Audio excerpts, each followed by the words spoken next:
1/4 صدی گزر گئی ہے۔ ایک صدی 100 سال کی ہوتی ہے، 1/4 صدی گزر گئی ہے، اور میں نے بڑے اتار و چڑھاؤ دیکھے ہیں، بڑے نشیب و فراز دیکھے ہیں۔ میں نے سن 2002 کی تقریر میں جو نارائن کھیڑ کے اندر ہوئی تھی آندھرا میں نے وہ منظر بھی دیکھا ہے کہ میری تقریر ختم ہونے سے پہلے 6-7 لوگوں نے اپنے گھروں سے ٹی وی لا کر اسٹیج پر پہنچ کر اور زمین پر اپنی اپنی ٹی ویوں کو پٹک دیا تھا اور توڑ دیا تھا۔ میں نے وہ منظر بھی دیکھا ہے۔ کچھ اچھے اثرات بھی دیکھے ہیں اور لوگوں کو چینج ہوتے ہوئے اور بدلتے ہوئے بھی دیکھا ہے۔ میں ایسے 1-2 نہیں، سینکڑوں لوگوں کو جانتا ہوں کہ جب ان سے ملاقات ہوتی ہے تو وہ کہتے ہیں کہ مولانا صاحب آج الحمدللہ میں اہل حدیث ہوں، اور میرے اہل حدیث ہونے میں آپ کی تقریروں کا رول ہے۔ آپ کی تقریریں سن سن کر میں راہ حق پر آ گیا۔ میں نے ان جلسوں کے اچھے اثرات بھی دیکھے، میں نے ان جلسوں کے نقصانات بھی دیکھے۔ جلسے اپنی جگہ پر ہو رہے ہیں، لیکن جلسوں میں میلے اور ٹھیلوں کو لگتا ہوا بھی دیکھا۔ جلسوں کے اندر مرد اور عورتوں کا اختلاط بھی دیکھا۔ جلسوں کے اندر دکانوں پر مردوں اور عورتوں کی بھیڑ بھی دیکھی، اور بہت ہی معذرت کے ساتھ مجھے یہ کہنے میں بھی کوئی جھجک محسوس نہیں ہو رہی ہے، میں نے انہی جلسوں میں، جلسوں کے باہر کسی کھیت میں لڑکے اور لڑکیوں کو غلط کام کرتے ہوئے پکڑتے ہوئے کمیٹی کے لوگوں کو بھی دیکھا ہے، جن کو بٹھایا گیا، پنچایتیں بٹھائی گئیں اور پھر جرمانہ ان کے اوپر لگایا گیا۔ میں نے ان چیزوں کو بھی غور سے دیکھا۔ میرے بھائیوں، جلسے کے اثرات ہماری زندگی پر مرتب ہونا چاہیے۔ وہ اب نہیں ہو رہی ہے۔ جیسے جیسے سوشل میڈیا آگے بڑھتی جا رہی ہے اور زمانہ ترقی کرتا جا رہا ہے، ہم یہ دیکھ رہے ہیں کہ لوگوں میں بگاڑ بھی پیدا ہوتا جا رہا ہے۔ اب صورت یہ ہو گئی ہے کہ آپ چیختے رہو، چلاتے رہو، بولتے رہو، لیکن آپ بولتے رہیے، ہم سنتے رہیں گے۔ آپ کا کام ہے بولنا اور ہمارا کام ہے سننا۔ ہم کریں گے وہی جو ہم اور ہمارے باپ دادا کرتے چلے آئے ہیں۔ جیسے ایک شخص آگے آگے چل رہا ہے اور 4 ویلر والا اس کے پیچھے پیچھے چل رہا ہے، 4 ویلر والا ہارن بجا رہا ہے، لیکن اس کے آگے جو آدمی چل رہا ہے وہ راستہ نہیں دے رہا ہے۔ اس نے دوبارہ ہارن بجایا، وہ آگے چل رہا ہے، راستہ نہیں دے رہا ہے۔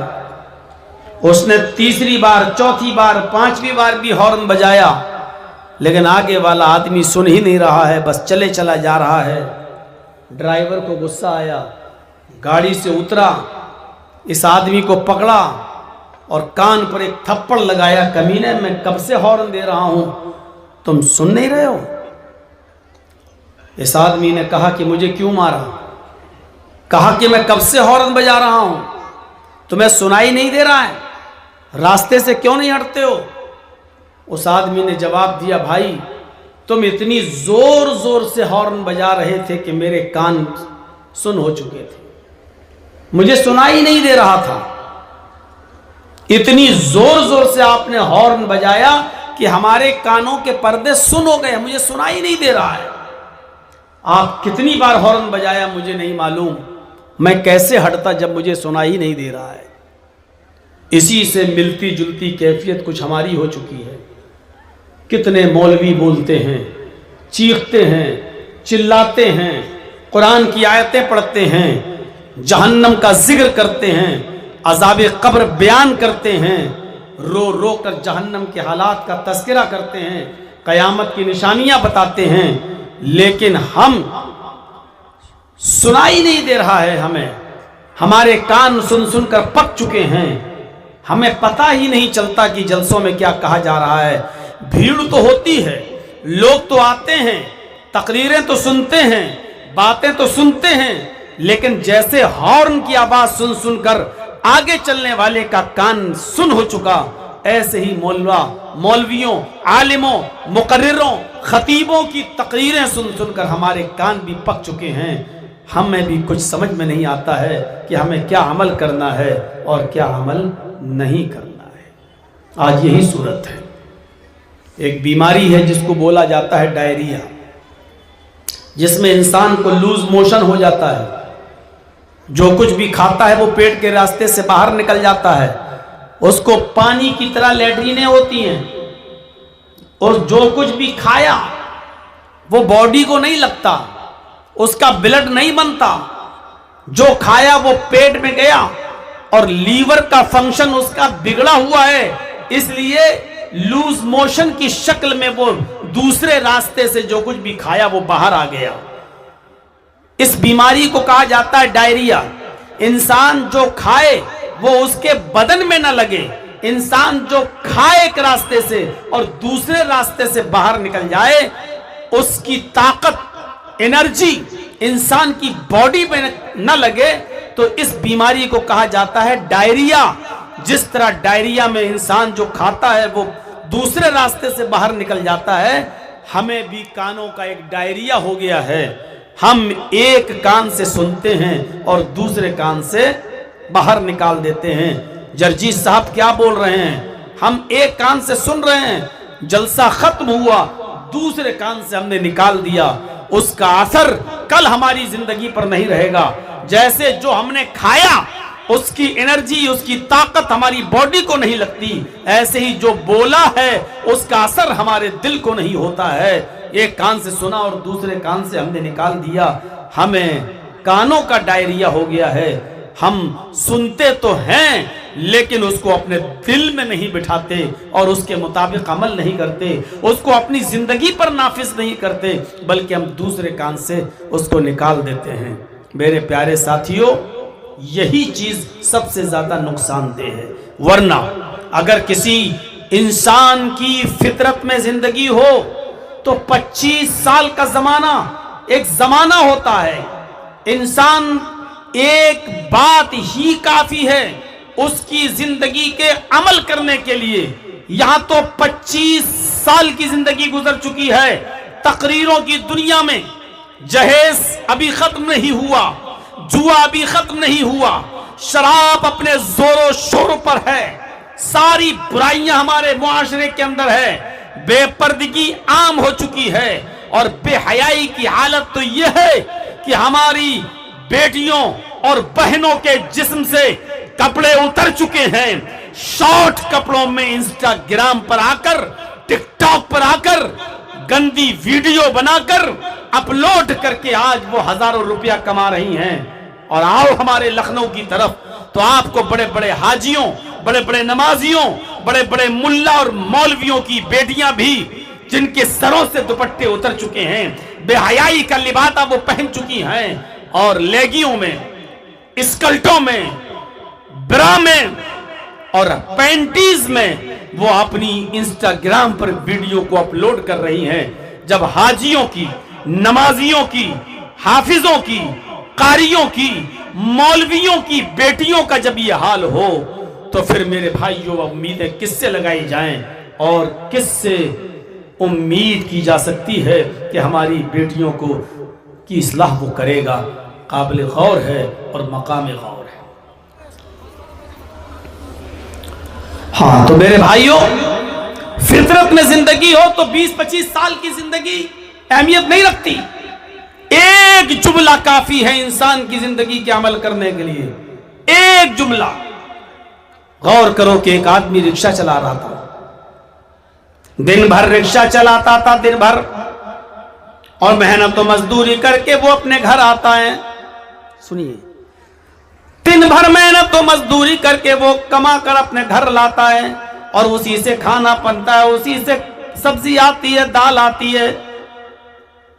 ایک دن بیچارہ بڑی مشقت کر کے، رکشہ چلا کے، محنت کر کے، مزدوری کر کے، پسینہ بہا کر وہ بیچارہ اپنے گھر آیا اور بیوی سے کہا، بیوی بھوک لگی ہے، کچھ کھانا دے دو، دن بھر رکشہ چلاتا ہوں۔ بیوی نے کہا بیٹھو۔ اف، بیوی نے دال اور روٹی لا کر رکھ دی، اور دال بھی ایسی تھی، آپ کے ہاں اس میں تڑکا وڑکا لگایا جاتا ہے، لہسن دے کر، پیاز دے کر، تیل وغیرہ دے کر، لیکن وہ بلا بھگاری ہوئی دال، ایسی سمپل دال لا کر اس کے سامنے رکھ دی۔ وہ بیچارہ روٹی لیتا ہے، دال میں ڈبوتا ہے، منہ میں رکھ کر کہتا ہے کہ میری بیوی، دن بھر میں محنت کرتا ہوں، مزدوری کرتا ہوں، رکشہ چلاتا ہوں، محنت کا کام کرتا ہوں، اور رات میں جب میں گھر آتا ہوں تو تم مجھے یہ دال کھلاتی ہو، بلا بھگاری ہوئی، بتاؤ حلق کے نیچے نہیں اتر رہی ہے۔ میری بیوی، بولو، طاقت نہیں رہے گی تو رکشہ کیسے چلائیں گے؟ یہی چیز ہم کھائیں گے۔ اس کے منہ سے یہ جملہ نکلا کہ بلا بھگاری ہوئی دال، بغیر تڑکا لگائے ہوئے دال تم نے مجھے دے دی۔ اس کی بیوی نے صرف ایک ہی جملہ بولا تھا، میرے پیارے شوہر، لگتا ہے تم جمعے کی نماز پڑھنے نہیں جاتے ہو۔ نہیں نہیں، میں تو جاتا ہوں۔ میرے پیارے سرتاج، تمہیں تو دال بھی مل رہی ہے، روٹی بھی مل رہی ہے، اور نرم و نازک روٹی، تر و تازہ روٹی تمہیں مل رہی ہے، یہ دال بھی تمہیں مل رہی ہے۔ کیا تم نے محمد رسول اللہ صلی اللہ علیہ وسلم کی زندگی کے بارے میں جانا ہے؟ اماں عائشہ فرماتی ہیں، بیوی کہہ رہی ہے، ہم نے مسجد میں جا کر مولانا کی خطبہ سنا ہے، مولانا نے یہ حدیث پڑھ کے بتائی ہے۔ حضرت عائشہ فرماتی ہیں، معاش رسول اللہ صلی اللہ علیہ وسلم طعاما قط، کہ اللہ کے رسول نے اپنی پوری زندگی میں کبھی پیٹ بھر کے کھانا نہیں کھایا۔ محمد رسول اللہ کو تو پوری زندگی میں کبھی پیٹ بھر کے کھانا نہیں ملا۔ ارے تمہیں تو دال روٹی 2 ٹائم مل رہی ہے، محمد رسول اللہ کو تو پوری زندگی میں کبھی پیٹ بھر کے کھانا بھی نصیب نہیں ہوا۔ ارے تمہارے گھر میں تو روز چولہا جل رہا ہے، بلا بھکاری، بغیر تڑکے کے تمہیں دال مل رہی ہے، لیکن اللہ کے نبی کا حال یہ ہے کہ امی عائشہ فرماتی ہیں کہ ہمارے گھر میں 2 مہینے گزر جاتے تھے کہ چولہا نہیں جلتا تھا، کھجور کھا لیا، پانی پی لیا، اسی پر گزارا کر لیا۔ میرے شوہر، تمہیں تو روٹی مل رہی ہے، دال مل رہی ہے، محمد رسول اللہ کے گھر میں تو 2 مہینے چولہا نہیں جلتا تھا۔ شوہر نے اپنی بیوی کا چہرہ دیکھا اور کہا، میری بیوی، میری پیاری بیوی، تم بالکل ٹھیک کہہ رہی ہو، مجھے اللہ کا شکر ادا کرنا چاہیے۔ اگر دال روٹی بھی مل رہی ہے تو اللہ کا شکر ادا کرنا چاہیے، تم نے میری آنکھیں کھول دی۔ اس کے بعد اس نے پیٹ بھر کے کھانا کھایا، سویا، اور صبح اٹھ کر پھر رکشہ چلانے کے لیے نکل گیا۔ میرے پیارے ساتھیوں، اس کے سامنے 25 سال کی تقریریں نہیں ہوئی تھی، اس کے سامنے مولوی جرجیز کی طرح کوئی 1-1.5 گھنٹے کی تقریر نہیں ہوئی تھی۔ اس کی بیوی نے صرف ایک ہی بار کہا، تمہیں تو پیٹ بھر کے کھانا بھی مل رہا ہے، محمد رسول اللہ کو تو پوری زندگی پیٹ بھر کے کھانا نصیب نہیں ہوا، تمہارے گھر میں تو 2 ٹائم چولہا جل رہا ہے، محمد رسول اللہ کے گھر میں تو 2 مہینے چولہا نہیں جلتا تھا۔ اتنا سا کہا اور اس آدمی کی زندگی بدل گئی، اس نے اپنی زندگی میں انقلاب پیدا کر لیا۔ پھر پوری زندگی اپنی بیوی سے کبھی یہ نہیں کہا، آئے میری بیوی، تم نے یہ بلا بھکاری ہوئی دال مجھے کیسے دے دی؟ فطرت میں زندگی ہو تو ایک جملہ کافی ہے۔ ہماری تو پوری زندگی ہو گئی جلسے سن سن کر، لیکن جہیز اپنی جگہ پر بے پردگی اپنی جگہ پر، شراب نوشی اپنی جگہ پر، مال حرام اپنی جگہ پر، حرام طریقے سے نوٹ کمانا، پیسہ کمانا اپنی جگہ پر، پوری زندگی گزر گئی لیکن ہم ابھی برائیوں کو نہیں چھوڑ بیٹھے۔ ایک جملے نے اس آدمی کی کایا پلٹ دی اور اس آدمی کی زندگی میں انقلاب پیدا کر دیا۔ کھیچ اور مروان کا حاکم گزرا ہے، حمید الدین ابو الحاکم، جس کے باپ کا نام تھا بہاؤالدین۔ ابو الحاکم حمید الدین جس نے 21 سال تک کیج اور مروان پر حکومت کر کے دکھائی۔ شہر میں اس کا باغ تھا، باغ میں ایک لونڈی کام کرتی تھی، پانی باغ میں مار دیا کرتی تھی، اور حاکم وقت کے لیے، ابو الحاکم کے لیے، حمید الدین کے لیے نرم گرم بستر لگا دیا کرتی تھی۔ حمید الدین آتا تھا اور اسی بستر پہ آرام کر کے تھوڑی دیر پھر چلا جاتا تھا۔ ایک دن اس نے پانی مارا، لونڈی نے بستر لگایا، اس بستر پہ پھول ڈالے، پھر اس لڑکی نے، اس لونڈی نے سوچا دیکھیں ذرا بادشاہوں کی بستر کیسے ہوتے ہیں، اس پر ہمارا مالک میرا آقا سوتا ہے، لیٹتا ہے، آرام کرتا ہے، ذرا لیٹ کر دیکھوں یہ بستر کیسا ہوتا ہے، ذرا دیکھوں کتنا آرام والا، ذرا دیکھوں بادشاہوں کے بستر کیسے ہوتے ہیں۔ وہ لونڈی تھوڑی دیر کے لیے بستر پر لیٹی، اس نے کروٹ بدلی، دیکھیں کیسا لگ رہا ہے، اس کو بڑا آرام ملا۔ بادشاہ کے اس بستر پر لیٹتے ہوئے اس کو بڑا آرام ملا۔ اس نے اپنا ہاتھ سر کے نیچے رکھا، آنکھ بند کر کے تصور کیا، دیکھیں سوتے وقت کیسا لگ رہا ہے۔ اس نے آنکھ بند کی کہ نیند آ گئی۔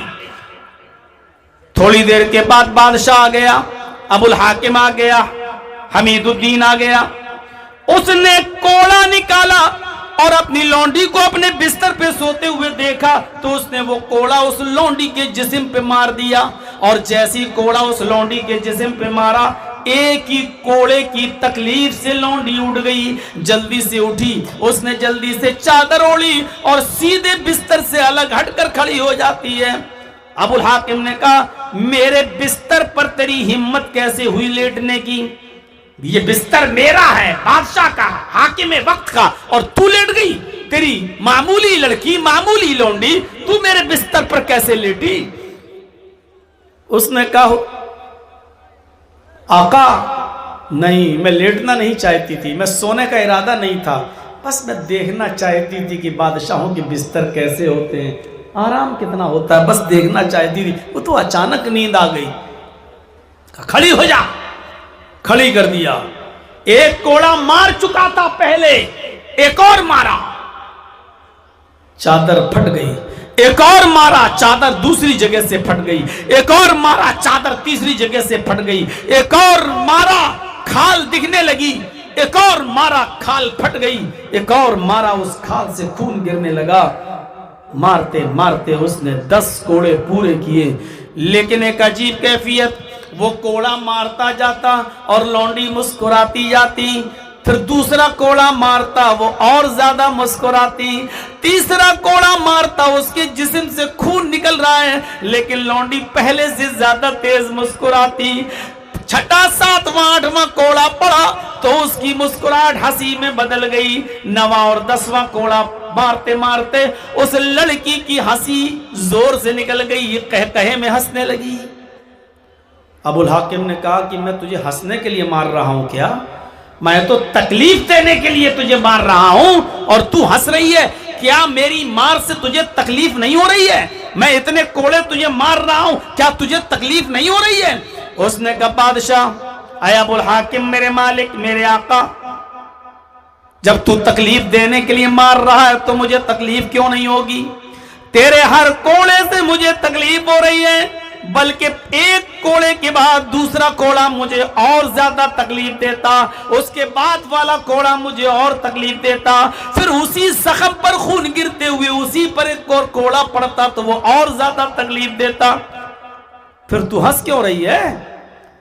کہا ہنس اس لیے رہی ہوں کہ جب میں اپنے بارے میں سوچتی تو درد سے کراہنے لگتی، جب تیرے بارے میں سوچتی تو میں مسکرانے لگتی، میرے چہرے پر ہنسی آ جاتی۔ کہا میرے بارے میں کیا سوچ رہی ہے؟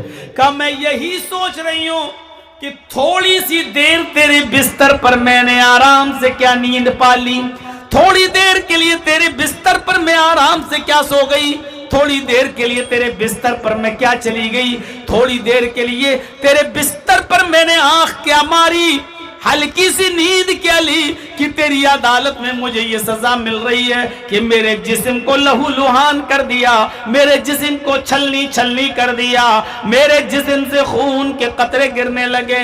جب تھوڑی دیر تیرے بستر پر سونے کی سزا تیری عدالت میں یہ ہے تو میں یہ سوچ رہی ہوں کہ جس نے پوری زندگی عیش و آرام میں گزاری ہو، جس کی زندگی میں کبھی تکلیف نہ آئی ہو، اللہ کی عدالت میں اس کی سزا کیا ہوگی۔ میں تیرے بارے میں سوچ رہی ہوں کہ تو نے تو ذرا دیر بھی تکلیف نہیں اٹھائی، تو تو پوری زندگی عیش و آرام میں رہا، جب تھوڑی سی آرام کی سزا تیری عدالت میں یہ ہے کہ اس کے جسم سے خون نکال دو، تو اللہ کی عدالت میں تیری سزا کیا ہوگی جس کی پوری زندگی عیش و آرام میں گزری ہے۔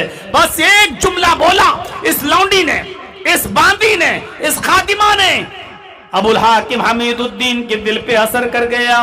اس نے کوڑا زمین پر پھینکا، اس لڑکی کے ہاتھ باندھ دیے تھے، اس کو کھولا اور کہنے لگا جاؤ جاؤ، میں نے تمہیں آزاد کر دیا، آج کے بعد تم میری لونڈی نہیں ہو، تم جہاں جانا چاہو تم جا سکتی ہو، میں نے تمہیں اپنی غلامی سے آزاد کر دیا ہے، جاؤ میں نے تمہیں آزادی دے دی۔ وہ لونڈی آزاد کر دی گئی اور یہ آدمی ابو الحاکم حمید الدین نے استعفیٰ دے دیا حکومت سے۔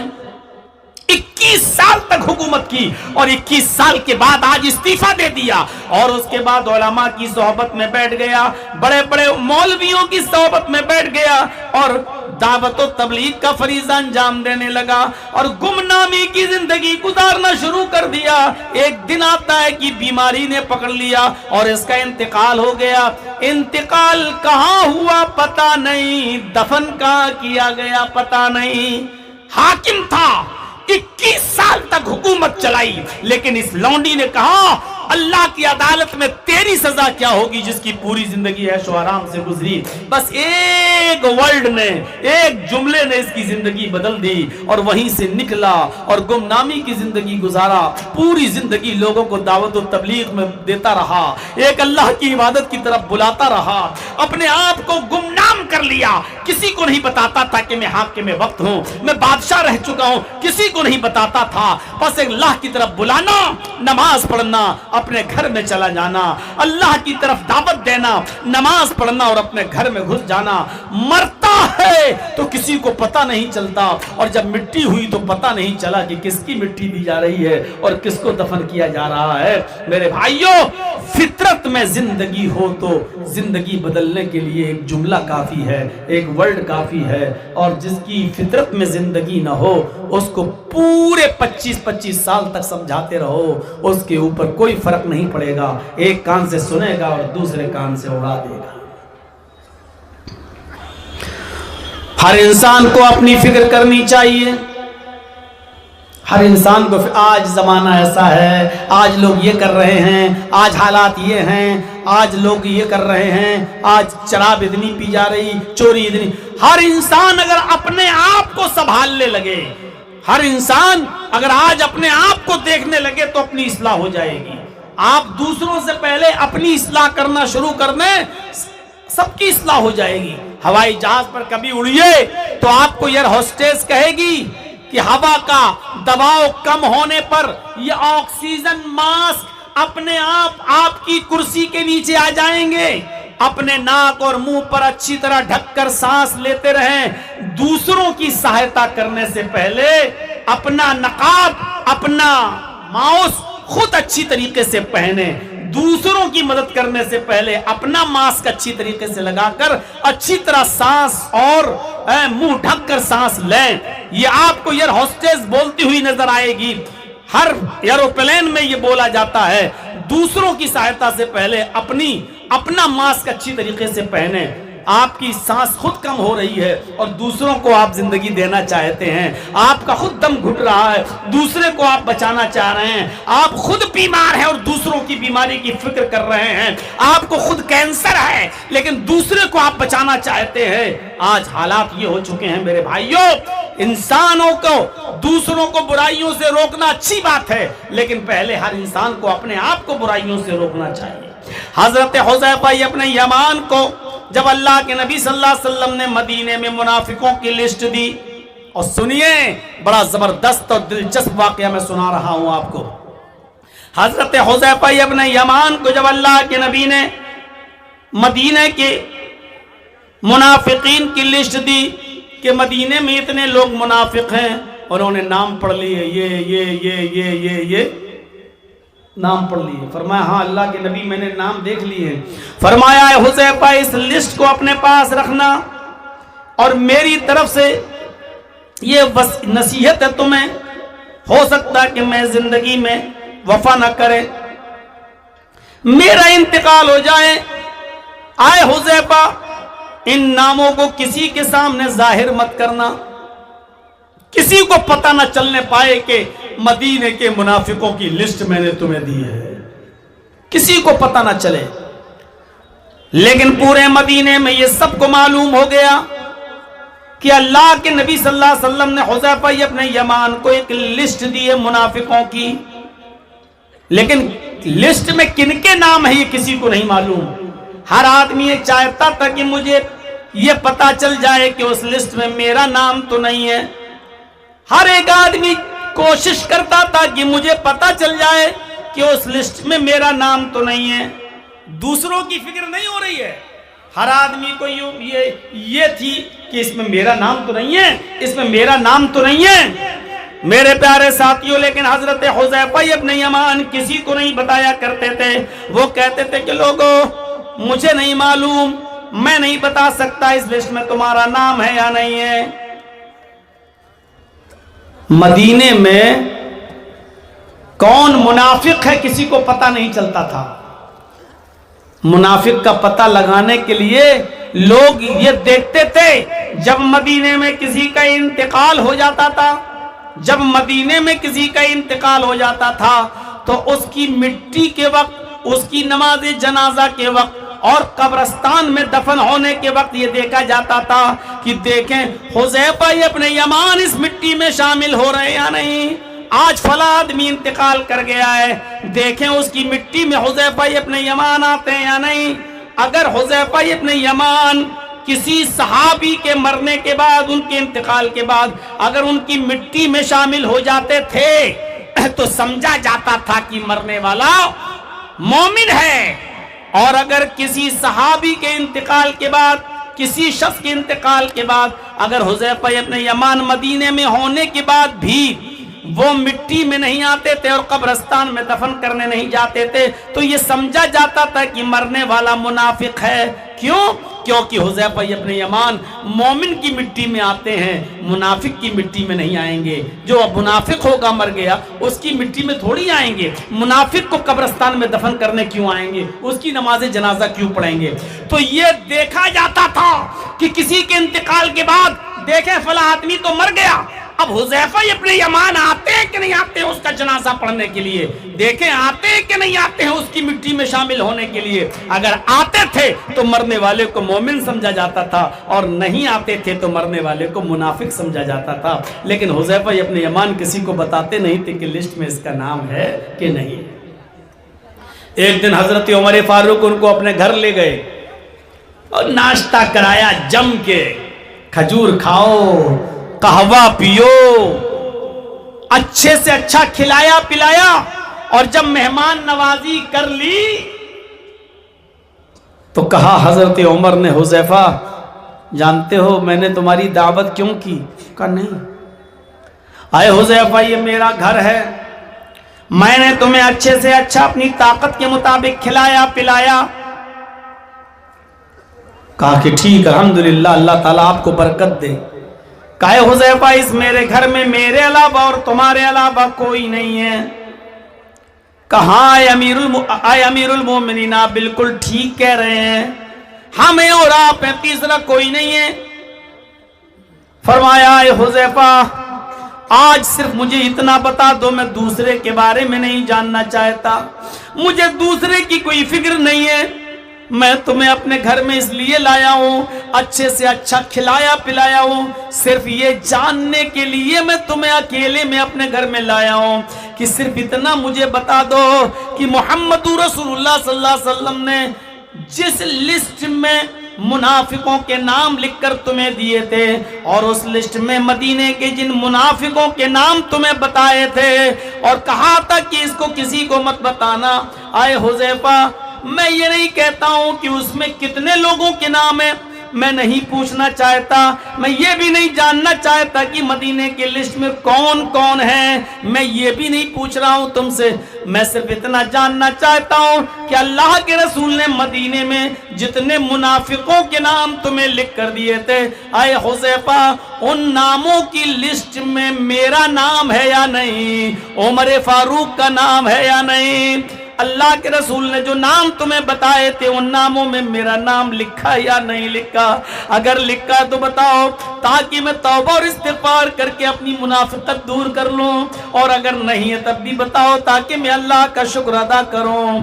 حضرت حذیفہ ابن یمان کہتے ہیں اے امیر المومنین آپ نے مجھے کھلایا ہے، آپ کا شکریہ، آپ نے مجھے بہترین ناشتہ کرایا ہے، کھانا کھلایا ہے، جزاکم اللہ احسن الجزا، اللہ آپ کو اس کا بہترین بدل عطا فرمائے، لیکن اس کھلانے اور پلانے کے بعد اگر آپ یہ چاہتے ہیں کہ میں آپ کو اس راز کو فاش کر دوں جو جناب محمد رسول اللہ نے مجھے چھپانے کے لیے کہا تھا، تو میں اس راز کو فاش نہیں کر سکتا۔ اے امیر المومنین، اے عمر ابن خطاب، میں آپ کو یہ بھی نہیں بتا سکتا کہ اس لسٹ میں آپ کا نام ہے یا نہیں، اللہ کے رسول نے جو چیز مجھے چھپانے کے لیے کہی تھی میں اس کو چھپاؤں گا، اور میں یہ بالکل نہیں بتاؤں گا کہ اس لسٹ میں آپ کا نام ہے یا نہیں ہے۔ آپ چاہے اکیلے میں پوچھیں، تنہائی میں پوچھیں، لیکن میں اس راز کو فاش نہیں کر سکتا جس راز کو چھپانے کے لیے محمد رسول اللہ صلی اللہ علیہ وسلم نے مجھے حکم دیا تھا کہ اس کو کبھی کسی کو بتانا نہیں، میں نہیں بتا سکتا۔ اس پورے واقعے کو بتانے کا مقصد کیا ہے؟ حضرت عمر کو اپنی فکر ہے، مجھے میرے بارے میں بتا دو، میں نہیں پوچھتا ہوں ابو بکر کے بارے میں نام ہے کہ نہیں، عثمان کا نام ہے کہ نہیں، علی کا نام ہے کہ نہیں، حسن کا نام ہے کہ نہیں، معاویہ کا نام ہے کہ نہیں، حسین کا نام ہے کہ نہیں، میں نہیں پوچھتا، میں کسی کے بارے میں نہیں جاننا چاہتا کہ کس کا نام ہے نہیں، مجھے میرے بارے میں بتا دو، میرا نام تو نہیں ہے۔ لیکن حضرت حذیفہ نے ان کو ان کے بارے میں بھی نہیں بتایا۔ ہر انسان اگر اپنی فکر کرنے لگے تو جتنی برائیاں آج ہم دیکھ رہے ہیں معاشرے میں، جتنی برائیاں دیکھ رہے ہیں آج ہم سماج میں، جتنی برائیاں دیکھ رہے ہیں آج ہم سوسائٹی میں، جتنے قدغن دیکھ رہے ہیں آج ہم اپنے ماحول میں، یہ ساری کی ساری برائیوں پر پابندیاں لگ جائیں، ختم ہو جائیں اگر ہم اپنی اصلاح کر لیں، اگر ہم اپنے آپ کو سنبھال لیں، اگر ہم خود اپنے آپ کو سدھار لیں تو۔ علیکم انفسکم یا ایہا الذین آمنوا علیکم انفسکم، اے ایمانوں والو پہلے اپنے آپ کو دیکھو، اے ایمانوں والو پہلے اپنی فکر کرو، اے مسلمانوں تمہیں پہلے اپنی فکر ہونی چاہیے۔ آج ہر انسان دوسرے کی فکر کر رہا ہے، دیکھو یار کتنا آدمی بگڑ گیا، ارے پہلے اپنی فکر کرو۔ آپ خود آئی سی یو میں لیٹے ہوئے ہیں، آپ خود آئی سی یو میں لیٹے ہوئے ہیں اور دوسرے کو بچانے کی فکر کر رہے ہیں، ارے پہلے اپنے آپ کو بچاؤ۔ اگر تم تندرست رہو گے، تم صحت مند رہو گے تو 10-20 کا اور علاج کرا سکتے ہو، لیکن اگر تم ہی مر گئے تو 10-20 کا علاج کون کرائے گا؟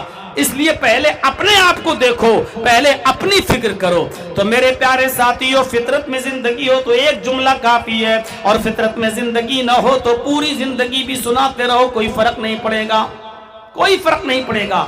ایک پتھریلی زمین ہے، ایک پہاڑ ہے، پانی گرا اس کے اوپر اور ٹپکتے ہوئے نیچے آیا، بہہ گیا۔ پہاڑ نے نہ تو پانی کو جذب کیا، نہ کوئی چیز پیدا کی، پانی گرا زمین پہ آیا، بہہ گیا، ختم ہو گیا۔ لیکن اس کے برعکس ایک زمین کو دیکھیے آپ، کچی زمین پر پانی گرا، پانی کو زمین نے چوس لیا، پھر ہری بھری سبزی پیدا ہوئی، اور پھر وہی سبزی ہم اور آپ کھاتے ہیں۔ اس نرم زمین کی طرح بنو جو پانی کو خود جذب بھی کرتی ہے، پھر ہری بھری سبزی بھی پیدا کرتی ہے، اور پھر وہ دوسروں کو کھلاتی اور پلاتی بھی ہے، یعنی دوسروں کے کام بھی آتی ہے۔ ہم اور آپ اس نرم زمین کی طرح بنیں کہ دوسروں کو فائدہ پہنچے، لیکن پہلے اپنے آپ کو، یہ زمین جس پہ آپ چاول بوتے ہو، دھان بوتے ہو، اگر یہ زمین پہلے خود پانی کو جذب نہ کرے اور اناج پیدا نہ کرے تو دوسروں کو اناج مل جائے گا؟ یہ زمین خود چاول پیدا نہ کرے تو دوسروں کو چاول مل جائے گا؟ زمین پہلے خود چاول کو پیدا کرتی ہے، پھر دوسرے لوگ اس سے فائدہ اٹھاتے ہیں۔ تو پہلے آپ خود قرآن و حدیث سے فائدہ اٹھائیں، اس کے بعد دوسروں کو فائدہ پہنچائیں۔ پہلے آپ خود گناہوں سے بچیں، پھر دوسروں کو گناہوں سے بچائیں۔ پہلے خود آپ نیک عمل کریں، پھر دوسروں کو نیک عمل کی طرف بلائیں۔ یہی ہے دعوت و تبلیغ کا مشن۔ تو میرے پیارے ساتھیوں، کبھی چھوٹی سے چھوٹی نیکی کو حقیر مت سمجھو، چھوٹی سے چھوٹی نیکی کو بھی حقیر مت سمجھو۔ کیا ہوگا اتنے میں؟ کیا ہوگا؟ نہیں۔